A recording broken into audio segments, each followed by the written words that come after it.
ngày nào xuân sang. Hạnh phúc hôm nay luôn là lời nhớ Bác Hồ, cả những núi cùng lá cây muôn ngàn ngày người cao.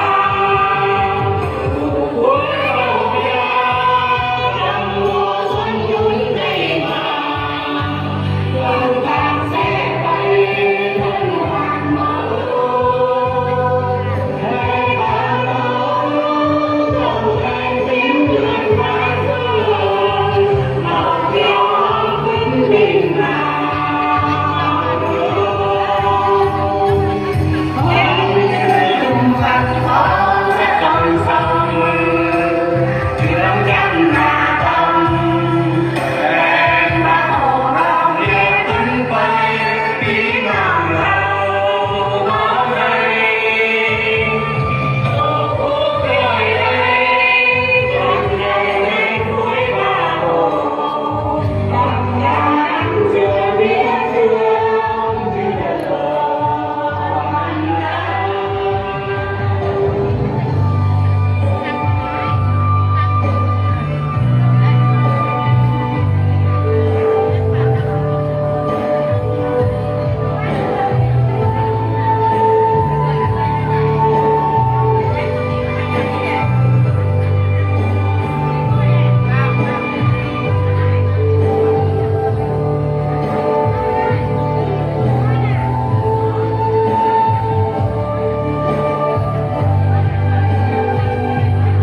Nguyện vẫn quê ta tự hào yêu nước Bác Hồ, người chiến cho ta nuôi tình lớn. Khi mùa xuân mùa thu tím tươi ấm núi rừng, trẻ ta chân bóng lao tràn người đi. Lời Bác Hồ vực thảo giàu thương vui chỉ vẫn nguyên nan. Trong theo về miền Bắc chiến khu sáng lửa hồng đất trời. Đời mới dậy lên từ ngày đông núi vào rừng, vạn lá mắt đường xanh son cả người ngàn